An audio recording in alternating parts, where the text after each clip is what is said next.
I think it's really interesting when I talk to people about leadership, most of whom are in leadership roles at work or at home. They often tell me they're not really a leader, a manager possibly, or in charge of a shift, but not really a leader. That's something for the higher ups. So answer me this. Are you a leader? You're in a group for braver leaders. Are you aspiring to be a leader? Are you already rocking it as a leader? Where do you think you're at?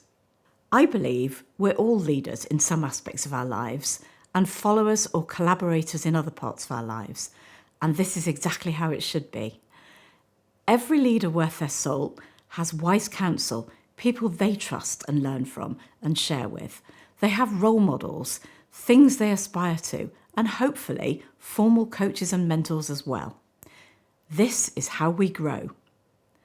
I had a very interesting conversation with my hairdresser a few weeks ago. She asked what I was up to and then made some comment about my leadership status and how impressive it was that I could have such an impact on people. This caught me a bit off guard. Over time, we've shared stories and experiences of motherhood, of running a business, of chairing the PTA, all sorts. And so in my head, she's just as much of a leader as I am. When I challenged her view, she said she was never going to change the world or make a difference to people's lives in the way that real leaders did. From where I was sitting, she makes a difference to people's lives every day. I asked her about the thousands of people who'd walked out of her salon feeling great about themselves because of what she'd done. I've often come out feeling so much better than when I went in. And that's because she knows how to make you comfortable, to listen, and how she can contribute. Her PTA has done some lovely things with and for the children in her school, and I know that she's driven a lot of that. Her small salon's been going for the best part of a decade, creating jobs, and she's bringing up 2 boys, so she most certainly is a leader. She was quiet for a bit, but as I looked back at her in the mirror, she was standing that little bit taller as she embodied her revised view of leadership. And finally, she said, I never thought about it like that. Leaders come in all shapes and guises, and leading is about influence, not power or status. People follow those they believe in, those they trust, and those who they share some common mission or interest with. And just in case you're wondering, being in a leadership position is not the same as being a leader. People might do what you tell them because you're their boss, but this is very different to being part of a shared community with you. Let's be honest, there's always been a lot of historical value attached to great leaders, usually white, male, and from the right families, or at least with the right backgrounds and education. This perception is both unhelpful and way off the mark. History is populated by leaders of all sorts, making their own difference in their own way, quiet or loud, traditional or rebellious, some with global impact and some with very local impact, and all remembered by those that they have impacted. It's time to get real here. The pomposity, arrogance, and greatness we sometimes associate with leadership has to go.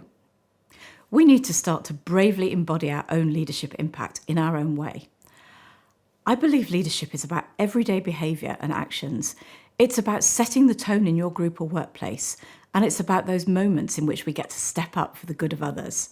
It's about being the one that people look to for advice or to quietly model. Humans are amazing. We each make a difference to someone or something every day. Sometimes we know, and sometimes we don't. I promise you, you have influence. You are a leader. You know, we often don't know the influence that we have, from a smile to a stranger when we pass in the street, to the staff member that we've just explained something to for the 10th time, not because they don't know, but because they need reassurance. About a decade ago, someone with shocking pink hair bounced up to me at an ED conference that I was chairing, and while I was processing who she was, she announced to all around that it was my fault that she was there. And as the penny dropped, I realised she was one of my younger sister's best friends from Guides. And the last time I saw her was when she was about 15 at a guide camp. She'd cut her finger on a corned beef tin, and I was the camp medic. Sliced fingers were business as usual for me. So as I cleaned and steri-stripped and bandaged the wound, we chatted about all sorts. And when I'd finished, she trotted off to show her mates. When she found me at the conference, she said she'd gone from thinking that she was going to lose her finger to feeling okay. And in that moment, she knew she wanted to be an emergency nurse, just like me. She's nothing like me, by the way. She's amazing. She's been all around the world working on some great humanitarian projects, and she's left her own mark on the emergency care community and the people that she's cared for. I had no idea of the impact I'd had. Actually, it's a bit scary to think of ourselves as that powerful. It's frightening to think that we make that much difference or have that much influence on other people without even knowing it. In my book, that's leadership. But as long as we put leaders or leadership up on a pedestal, as long as we make it something bigger than us, something beyond our grasp, only valid if it's about changing the world, then it's out of our reach. It's not our responsibility.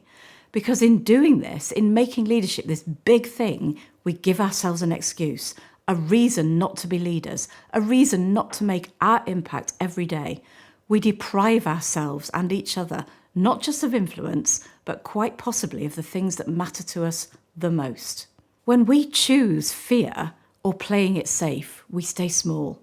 We don't get to make the contribution we're here to make. And somewhere inside us, we know this. We know we've settled for less than we could be. And I think that's a really high price to pay to avoid a bit of fear and discomfort. I bet your life, like my hairdresser's, like mine, is full of corned beef tin moments. Some you may know about, most you won't.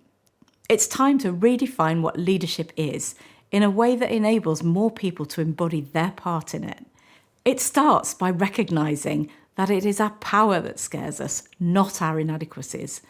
It requires commitment to show up in each other's lives, both to lead and to thank people for those corned beef tin moments that have influenced us. Even more importantly, we need leaders the population can recognise and relate to.